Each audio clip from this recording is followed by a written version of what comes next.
Hello student, कैसे हैं आप सब। एक बार पुनः सी स्टडी न्यूज़ पर स्वागत है। मध्य प्रदेश के सभी स्टूडेंट के लिए काफ़ी इंपॉर्टेंट न्यूज़ है। एमपी बोर्ड के जो भी स्टूडेंट हैं उनके लिए काफ़ी इंपॉर्टेंट न्यूज़ आप देख पाएंगे प्यारे भाइयों। और इसके साथ ही इस सत्र का कैसा पढ़ाई होगा उसके बारे में भी चर्चा करेंगे।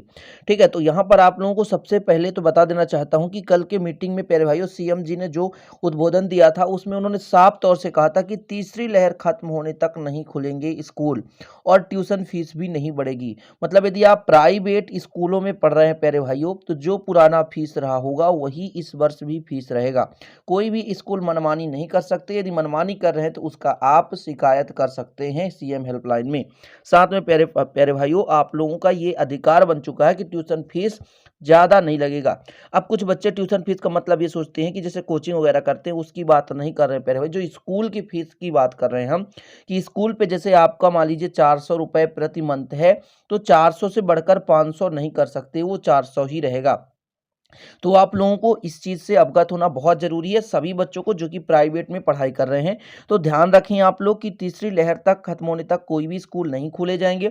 लेकिन उस स्कूल में ट्यूशन फीस इसलिए लग रहा है प्यारे भाइयों, क्योंकि वहाँ भी टीचर काम कर रहे हैं। आपके लिए नोट्स तैयार करना, आपके लिए है ना ग्रुप बनाना, आपका ऑनलाइन क्लास लगाना, आपके कॉपी को चेकिंग करना, आपकी रिजल्ट तैयार करना, तो उनको भी फीस दिया जाता है। और इसी कारण से ट्यूशन फीस लिया जा रहा है। बहुत सारे बच्चे कहते हैं कि सर स्कूल नहीं गए तो बिल्कुल हमारा फीस नहीं लगना चाहिए, तो ऐसा नहीं है प्यारे भाइयों। वो भी क्या है, कुछ ना कुछ आधार से मेहनत कर रहे हैं, उनको कोई गवर्नमेंट फीस नहीं देता, इस कारण से ट्यूशन फीस लग रहा है। ये है कि आपका ट्यूशन फीस बढ़ाया नहीं जाएगा। और सत्र स्टार्ट हो चुका है। डेट जो भी प्यारे भाइयों 15 जुलाई तक, आप यदि अभी तक एडमिशन नहीं कराएं तो एडमिशन करा लें।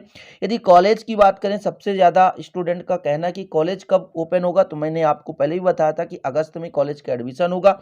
जो भी स्टूडेंट 12th में हैं जिनका रिजल्ट लास्ट जुलाई के पहले आ जाएगा, तो अगस्त में उनका एडमिशन होगा। और सितंबर महीने में ज़्यादातर कॉलेज के खुलने के चांस है, कॉलेज में आपका पढ़ाई शुरू हो जाएगा। अब बात कर लेते हैं प्यारे भाइयों, यहाँ पर कुछ इंपॉर्टेंट चीज़ें, जैसे सीबीएसई के बच्चों के लिए भी कुछ महत्वपूर्ण है कि 2021-22 के लिए 9वीं और 12वीं 9वीं से 12वीं तक की असाइनमेंट स्कीम योजना। कहने का मतलब अभी यहाँ पर साफ तौर से कहा गया है कि कोरोना के महामारी के दौरान इस साल 10वीं 12वीं की जैसे पेपर है रद्द की गई, यहाँ पर आप देखेंगे रद्द की गई है।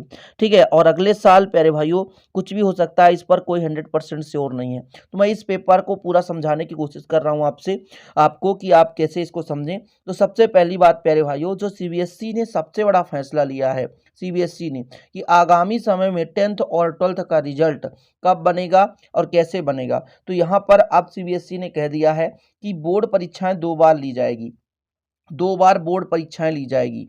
बोर्ड परीक्षा 2 बार होगी। वो कैसे होगी प्यारे भाइयों, तो एक पहला जो बोर्ड पेपर होगा नवंबर दिसंबर में होगा, ठीक है, जो कि ऑब्जेक्टिव टाइप का क्वेश्चन रहेगा पूरा का पूरा।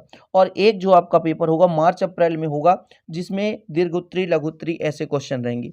और हाँ, जैसे आपको पता होगा कि फाइनल जब बोर्ड एग्जाम होता है उसमें बोर्ड का निगरानी रहता है, मतलब स्पेशल रूप से बाहर से टीचर आते हैं, पैनल रहते हैं, केंद्र अध्यक्ष होते हैं। उसी प्रकार से प्यारे भाइयों जो नवंबर दिसंबर में एग्जाम होगा बोर्ड एग्जाम, उसमें भी अच्छे तरीके से आपका एग्जाम लिया जाएगा। और जिस दिन उसका रिजल्ट ओपन होगा तुरंत, मतलब तुरंत एग्जाम होगा, तुरंत वहाँ पे सीबीएसई पोर्टल पर अपडेट हो जाएगा। तो इसी प्रकार आगामी समय में हो सकता है एमपी बोर्ड में भी ऐसा स्कीम लाया जा सके, क्योंकि सीबीएसई प्यारे भाई सेंट्रल लेवल का है, धीरे धीरे स्टेट बोर्ड भी उसी का पालन करते हैं।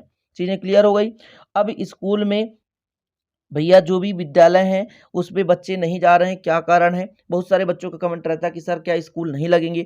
तो अभी आपको बता दूं कि साफ तौर से, चाहे आप सेंट्रल गवर्नमेंट की बात करें, सीबीएसई बच्चे की बात करें, या मध्य प्रदेश के गवर्नमेंट की बात करें, माध्यमिक शिक्षा मंडल की बात करें, साफ तौर से दोनों का एक ही यहाँ पर कथन है कि जब तक ये जो थर्ड लहर का खतरा समाप्त नहीं हो जाता, या जो थर्ड वेव है वो खत्म नहीं हो जाता, तब तक हम स्कूल किसी भी प्रकार से नहीं खोल सकते, क्योंकि ये बच्चों के लिए जोखिम है। चीज़ें क्लियर, आप समझ गए कि स्कूल कब खुलेगा। प्यारे भाइयों, यहाँ पर जो सीबीएसई बोर्ड है पहले नियम बदलता है, इसके बाद एमपी बोर्ड में भी कुछ ना कुछ नियम बदलता है। जैसे आप लोगों ने देखा होगा 12th का रिजल्ट जब रद्द हुआ था, मतलब 12th का पेपर नहीं होना था, तो पहले एक दिन पहले माननीय श्री नरेंद्र मोदी जी के भाषण में उद्बोधन दिया गया कि 12th का अब पेपर नहीं होगा। इसके बाद सुबह शिवराज सिंह चौहान जी और इसी प्रकार सीएम योगी, है ना, ऐसे हर स्टेट में फिर लागू कर दिया गया कि अब 12th का पेपर नहीं होगा। ठीक है, चीज़ें क्लियर हो गई प्यारे भाइयों, इतना आप लोग समझ गए। क्लियर? तो आज का ये वीडियो मुख्य रूप से बनाने का यही तारतम्य था कि जो आगामी समय में बच्चे पढ़ाई कर रहे हैं, तो अभी सीबीएसई ने साफ कह दिया है कि जब तक नहीं होता तो ऑनलाइन क्लासेस चलेंगी और ऑनलाइन के थ्रू ही आपका पूरा पढ़ाई होगा और चाहे साल पूरा बीत जाए प्यारे भाई, तो ऑनलाइन के माध्यम से ही पढ़ाई कराकर लास्ट में रिजल्ट तैयार कर दिया जाएगा। तो अब आप लोगों को उचित क्या होता है, क्या पढ़ना चाहिए क्या नहीं? तो मैं आपको बताना चाहता हूँ प्यारे भाइयों, आप अपना पढ़ाई शुरू करें। 9th 10th 11th या 12th किसी क्लास में स्टूडेंट है, अपना अपना पढ़ाई स्पेशल रूप से बनाए रखें।